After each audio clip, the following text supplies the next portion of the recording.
आज हम स्टार्ट करेंगे आर्टिकल नंबर 13। कल हमने क्या समझा था कि स्टेट क्या होती है, आज हम समझेंगे कि लॉ क्या होता है बेसिकली। तो आर्टिकल 13 जो है बेसिकली ये 4 क्लॉजेज में बटा हुआ है, 1 2 3 और 4। ठीक है, आज हम कुछ डॉक्ट्रिन्स भी डिस्कस करेंगे। along with that we're going to discuss what are basically or what is the meaning of a law as per the constitution of India। Article 13 सिर्फ इन चीजों की बात नहीं करता, इसके अलावा एक बड़ी इंपॉर्टेंट चीज की बात करता है, वो है जुडिशियल रिव्यू। अब एक चीज का ध्यान रखो, judicial review is not defined anywhere in the constitution, कहीं भी डिफाइंड नहीं है। हालांकि आर्टिकल 13 जो है वो पावर देता है, ग्रांट करता है judicial review to the judiciary. ठीक है, दोनों में अंतर है। जुडिशियल रिव्यू की अगर मैं बात करता हूं तो कहीं डिफाइंड नहीं है कॉन्स्टिट्यूशन में, लेकिन अलग अलग आर्टिकल है, not just article 13, there is article 32 of the constitution, there is article 143 of the constitution, article 226 of the constitution, जहां पर जुडिशियल रिव्यू जो है उसकी बात होती है।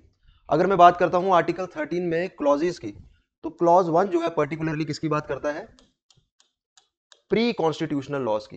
2 किसकी बात करता है, पोस्ट कॉन्स्टिट्यूशनल लॉज की। 3rd किसकी बात करता है, 3rd बात करता है एक्चुअल में व्हाट इज लॉ। ठीक है, और इसमें भी 2 क्लॉजेज है, इसमें आगे जाके ए है और बी है सब क्लॉज। ठीक है, ए जो है वो बात करता है लॉ की of post constitution from the post constitutional perspective, B जो है वो बात करता है प्री कॉन्स्टिट्यूशनल पर्सपेक्टिव से। डी जो है बेसिकली 4th क्लॉज जो है ये किसकी बात करता है, ये बात करता है आर्टिकल 368 की, और ये ऐड हुआ था bye 24th constitutional amendment act 1971। ठीक है, अगर मैं बात करता हूं आर्टिकल 368 की, so article 368 has been empowered. ठीक है, एम्पावर्ड मतलब more empowered by 24th constitutional amendment act 1971। पहले अगर मैं 4 की बात करूं, क्योंकि इसकी बात अब डिटेल में करने वाले हैं आगे हम, ब्रीफली अगर मैं इसका इंट्रोडक्शन दूं तो आर्टिकल 13 क्लॉज 4 जो है पर्टिकुलरली वो बात करता है कि आर्टिकल 13 जो है वो एप्लीकेबल नहीं होगा इफ एनीथिंग और any provision of the constitution which is mentioned in part 3rd is being changed or amended by the parliament। ठीक है, तो ये हिसाब किताब है। अब ये जो 4 आर्टिकल्स हैं इनमें हम पहले बात करेंगे आर्टिकल 13 क्लॉज 1 की। आर्टिकल 13 क्लॉज 1 जो है वो क्या बात करता है, प्री कॉन्स्टिट्यूशन लॉज। क्या होते हैं pre constitution laws, what are pre-constitutional laws? When I talk about the pre-constitutional laws, the laws which are being made before the commencement of the Indian Constitution। ठीक है, मान लीजिए कोई constitutional law pre constitutional law है जो बना है 1948 में। अब इंडियन कॉन्स्टिट्यूशन बना था, इंडियन कॉन्स्टिट्यूशन तब तक नहीं बना था। इंडियन कॉन्स्टिट्यूशन पिक्चर में कब आया, 1950 में। So it will be considered as pre constitutional law. Now when I talk about the pre-constitutional law, if there is any pre-constitutional law, for example, अगर वो applicable हो रहा है, ठीक है, and it is coming in contravention with part 3rd of the constitution, part 3rd में क्या है हमारे आर्टिकल फ्रॉम 14 to 32, ठीक है, then it will be considered as null and void। अब इसमें 2 तरह से null and void कंसिडर किया जाएगा, या तो पार्शियली किया जाएगा या कंप्लीटली किया जाएगा। ऐसा नहीं है कि हर बारी कंप्लीटली किया जाएगा। 2 टर्म्स होती हैं, 2 टर्म्स को समझो। एक टर्म होती है void और एक टर्म होती है void ab initio। ठीक है, void का क्या मतलब है, void का मतलब है कि भाई ये जायज नहीं है। ठीक है, it is null and void। void ab initio का क्या मतलब है, void ab initio का मतलब है void from the start। ठीक है, अब अगर मैं बात करता हूं void from the start की, तो कोई ऐसा पर्टिकुलर लॉ, एक सेकंड, कोई ऐसा पर्टिकुलर लॉ जो इस तरह से बनाया गया है कि सारा का सारा जो आपका लॉ है वो सारा का सारा void हो जाता है, तो from the start to the end it will not be considered as valid. ठीक है, so if void is what, invalid, void ab initio is invalid from the start. फिलहाल इतना समझो। अब आर्टिकल 13 क्लॉज 1 की मैं जब बात कर रहा हूं तो मैं बात कर रहा हूं प्री कॉन्स्टिट्यूशनल लॉज की। आर्टिकल 13 क्लॉज 1 कहता क्या है, अब आर्टिकल 13 क्लॉज 1 कहता है कि अगर किसी तरह का प्री कॉन्स्टिट्यूशनल लॉ जो है बनाया जो गया है before the commencement of the constitution, it comes in the contravention of the part third of the constitution, तो उसको क्या कंसीडर किया जाएगा, नल एंड वॉइड। अब यहां पर एक डॉक्ट्रिन आता है, doctrine of severability, doctrine of severability भी कहते हैं और सेपरेबिलिटी भी कहते हैं। अब क्या है डॉक्ट्रिन ऑफ सेपरेबिलिटी और सेवरेबिलिटी?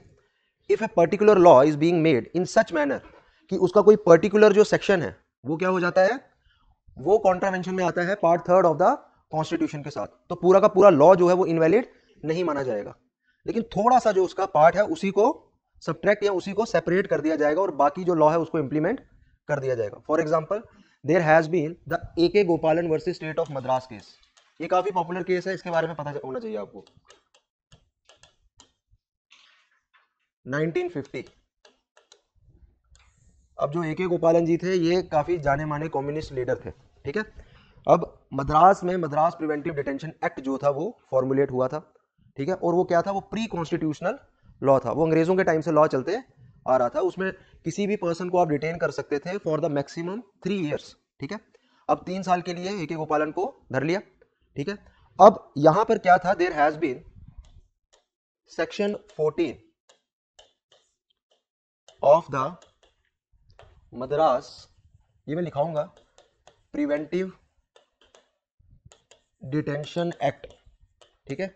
अब ये जो सेक्शन 14 थी ये बेसिकली क्या कॉन्ट्रावीन कर रही थी, किसके साथ कॉन्फ्लिक्ट में आ रही थी, कमेंसमेंट ऑफ द कॉन्स्टिट्यूशन हो चुका था, तो ये बेसिकली इन कॉन्फ्लिक्ट आ रही थी with article 22 of the constitution.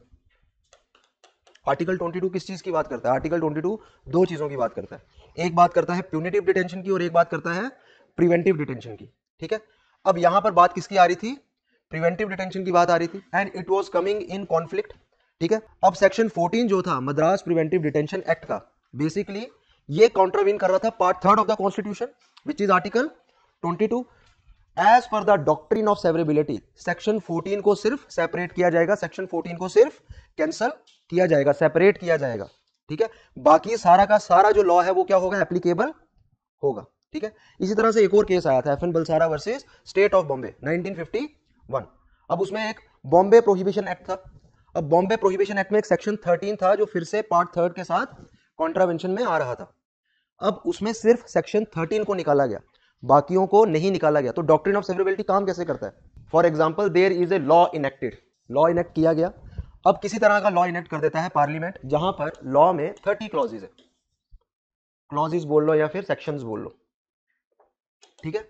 अब 30 में से 5 सेक्शन, 5 आउट ऑफ 30, ये जो 5 सेक्शंस हैं ये क्या है, basically they are coming in conflict with part third of the constitution, Indian constitution. तो ये 5 के 5 क्लॉजेज को ही सेपरेट किया जाएगा और बाकी 25 के 25 जो है वो इंप्लाई या अप्लाई होंगे। अब यहां पर एक और केस आया था RMDC versus union of India case. अब RMDC versus union of India case में कोर्ट ने 4 चीजें और क्लैरिफाई की। कोर्ट ने बोला कि डॉक्ट्रिन ऑफ सेवरेबिलिटी जो है या डॉक्ट्रिन ऑफ सेपरेबिलिटी जो है वो किस तरह से काम करेगा। देखो, अगर मैं बात करता हूं कि 30 क्लॉजेज हैं और 5 क्लॉजेज या 5 sections out of the 30 sections they are basically in conflict with part third of the constitution. अब मान लो 2 मिनट के लिए जो 5 सेक्शंस हैं ये 5 के 5 ही फाउंडेशन है ऑफ द होल लॉ। अगर ये 5 सेक्शंस नहीं होते हैं which are coming in conflict, इसके बिना लॉ का कोई मतलब ही नहीं बनता है, ठीक है। लॉ की कोई भी फाउंडेशन नहीं है, बाकी सब मतलब बेतुका है। अब अगर पार्लियामेंट इन 5 लॉज को फिर से चेंज करके किसी तरह से प्रेजेंट करती है और वो फिर से कॉन्फ्लिक्ट में आ रहे हैं और फिर से जो पूरा का पूरा लॉ है वो फिर से बेमतलब का हो गया, तो then the law will be considered as void ab initio. समझ आया? Now from the start it will be considered as invalid. सीधी सी बात, ठीक है। यूजुअली सेपरेबिलिटी में या सेवरेबिलिटी के डॉक्ट्रिन में वाइड एब इनिशियो होता ही होता है, ठीक है। अगर जो लॉ है पूरा का पूरा कैंसिल होगा, ठीक है। अगर कुछ हिस्सा सिर्फ माइनस कर रहे हैं और बाकी का हिस्सा जो है वो कॉन्फ्लिक्ट में नहीं आ रहा है, बाकी का हिस्सा एप्लीकेबल भी है, तो वो फिर वाइड एब इनिशियो नहीं होगा। Only certain part, partial part will be considered as void ab initio और the law will be considered as void on the partial level, ठीक है। ये दो चीजें हैं, समझ आया? क्लियर? अब यहां पर देखो 2 मिनट के लिए कि अगर आरएमडीसी में ये कोर्ट ने बोला था कि अगर इस तरह से कुछ होता है तो पूरा का पूरा लॉ जो है उसको इनकंसिडरेट माना जाएगा, नल एंड वॉइड होगा, और यहां पर जुडिशियल लेजिस्लेशन को अवॉइड किया जाएगा। ठीक है, so judicial legislation is basically available under constitution article number 142 of the constitution, लेकिन judicial legislation is not recommended, always remember. ठीक है, जुडिशियल लेजिस्लेशन का प्रावधान है हमारे संविधान में, लेकिन रिकमेंडेड नहीं है। ये खुद जुडिशरी जो है कहीं ना कहीं उसको अवॉइड करती है। ठीक है, they step back and they try to avoid of having any kind of judicial legislation. ये है हमारा डॉक्ट्रिन ऑफ सेवरेबिलिटी। क्लियर?